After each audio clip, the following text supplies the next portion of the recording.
राम राम भाइयों। महाभारत कालीन जो इतिहास है उस इतिहास के बारे में आज के वीडियो को जानने की कोशिश करेंगे। दोस्तों, महाभारत के जो चरित्र थे वो राजपूत थे या जाट, यादव और गुर्जर थे।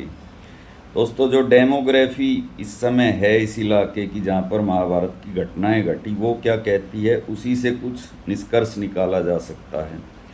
तो शुरुआत करते हैं। जो भगवान कृष्ण ने पांडवों के लिए 5 गांव मांगे थे राजा धृतराष्ट्र से, कि आप पांडवों को 5 गांव दे दीजिए अगर आपको महाभारत का युद्ध रुकवाना है तो वो 5 गांव कौन से थे? उसमें सोनप्रस्थ, पानप्रस्थ, इंद्रप्रस्थ, व्याघप्रस्थ और एक तिलप्रस्थ, ये गांव थे। दोस्तों, आज इनकी सिचुएशन क्या है, आज यहाँ की डेमोग्राफी क्या है, यहाँ पे कौन लोग रहते हैं।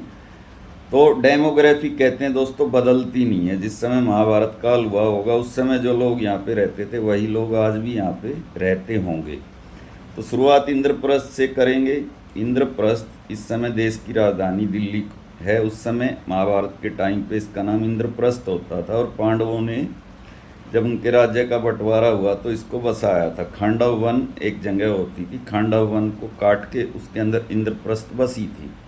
तो इंद्रप्रस्थ में आज भी दोस्तों जाटों के 200 प्लस गांव हैं, गुजरों के 80 प्लस गांव हैं और यादवों के 35 प्लस गांव हैं। तो डेमोग्राफी के हिसाब से इंद्रप्रस्थ जाट, गुजर, यादव बहुल क्षेत्र है दोस्तों।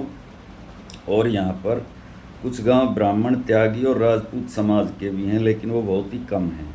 अब बात करते हैं दूसरा जो गांव मांगा गया था, सोनप्रस्थ, जिसको अब सोनीपत कहते हैं।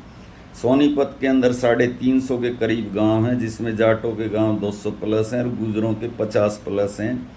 जाट यहाँ पर सोनीपत, गोहाना, खरखोदा और गन्नौर में हैं और गुजर गन्नौर के अंदर हैं।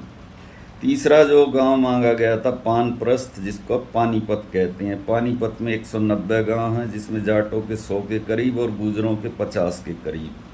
दोस्तों, समालखा इलाके में गुजरों की अच्छी खासी जनसंख्या है और जाट हैं पानीपत, इसराना, बपोली, मडलोडा और समालखा में।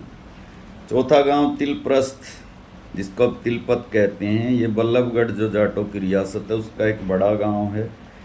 तो दोस्तों, इसमें फरीदाबाद और पलवल 2 ज़िले पड़ते हैं। फरीदाबाद गुजर बहुल है और पलवल जाट बहुल है। फरीदाबाद में 150 गांव हैं। इसके अंदर फरीदाबाद बड़कल में गुजर हैं और बल्लभगढ़ में जाट हैं और पलवल में 280 गांव हैं। या पलवल होडल और हथीन में दोस्तों जाटों के 150 और गुजरों के 50 के आसपास गांव हैं। अब दोस्तों बात करते हैं व्याघ्रप्रस्थ, जिसको बागपत कहते हैं। अब उस समय व्याघ्रप्रस्थ कहते थे। इसमें 315 गांव हैं। जाटों के 200 प्लस, गुजरों के 50 प्लस। बागपत में 154 है, बड़ौत में 116 हैं और दोस्तों खेकड़ा के अंदर गुजरों के 50 प्लस गांव हैं। हस्तिनापुर, इसको मेरठ कहा जाता है। ये दोस्तों कौरव पांडवों की राजधानी होती थी। इसमें 662 गांव हैं। 250 गांव गुजरों के हैं। जाटों के 100 के आसपास गांव हैं। मेरठ में 300 गांव गुजरों के हैं। मवाना में 250 गांव गुजरों के हैं। इसके अलावा हस्तिनापुर भी गुजरों का है। सरदना, सिवालखा, दोराला, मेरठ कैंट में जाटों की आबादी है। कुरुक्षेत्र, जहाँ महाभारत का युद्ध हुआ था, उसमें बताते हैं 300 गांव हैं। जाटों के 200 प्लस, गुजरों के 20 के आसपास है। थानेसर में 120 गांव हैं। इसमें 70 से 80 गांव जाटों के हैं। पेहोवा में 110 में से 50 से ज़्यादा गांव जाटों के। शाहबाद में 63 में से 40 से ज़्यादा और लाडवा में 98 में से 40 से ज़्यादा। अब दोस्तों मथुरा की अगर हम बात करें, जहाँ भगवान कृष्ण जी ने जन्म लिया था, उनका बचपन बीता था, इसमें जाटों के 400 से ज़्यादा गांव हैं। गुजरों के 100 से ज़्यादा गांव हैं। यादवों के भी यहाँ 20-25 गांव हैं। छाता में 212 गांव, माट में 268, मथुरा में 254 और महावन में 167 गांव हैं। अब दोस्तों आखिरी जो जंग है वो है गुरुग्राम, यानी गुरु द्रोणाचार्य का गांव, जिसको गुड़गांव कहते हैं। इसमें 250 के करीब गांव हैं। इसमें यादवों के गांव होंगे 100 के आसपास, जाटों के 50 के आसपास, गुजरों के 30 के आसपास।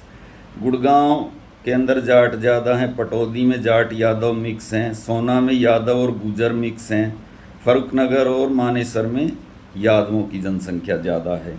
तो दोस्तों ये मैंने आपको बताया कि जो डेमोग्राफी है वो ये संकेत देती है कि महाभारत कालीन जो इतिहास है वो कहीं ना कहीं जाटों, यादवों और गुजरों से जुड़ा हुआ इतिहास है। कुछ राजपूत भाई इसको क्लेम करते हैं कि ये कौरव, पांडव, भगवान कृष्ण राजपूत थे, लेकिन अगर वो राजपूत थे तो इस इलाके में राजपूतों की आबादी भी होनी चाहिए। अयोध्या में भगवान रामचंद्र जी का जन्म हुआ था, वहाँ पर लोग ऐसा मानते हैं कि वहाँ पे राजपूत ज़्यादा हैं, इसलिए भगवान श्री रामचंद्र जी राजपूत थे। लेकिन महाभारत काल में जाट, गुजर और यादवों का इतिहास है दोस्तों। भगवान श्री कृष्ण पशुपालक थे और ये तीनों जातियाँ भी पशुपालक हैं, इसलिए जाट, यादव, गुजर का इतिहास महाभारत से ज़्यादा मेल खाता है। तो दोस्तों वीडियो कैसा लगा आप कमेंट के माध्यम से बताएं। अच्छा लगा तो अपने ग्रुप में शेयर करें, लाइक करें, कमेंट करें, चैनल को सब्सक्राइब करें। और जो भाई मेरी आर्थिक मदद करना चाहते हैं वो इस QR कोड को स्कैन करके मेरी आर्थिक मदद करें, मेरी हौसला अफजाई करें, जिससे मैं आगे और भी अच्छे वीडियो बना सकूं। धन्यवाद भाइयों, आपका दिन शुभ हो। थैंक्स।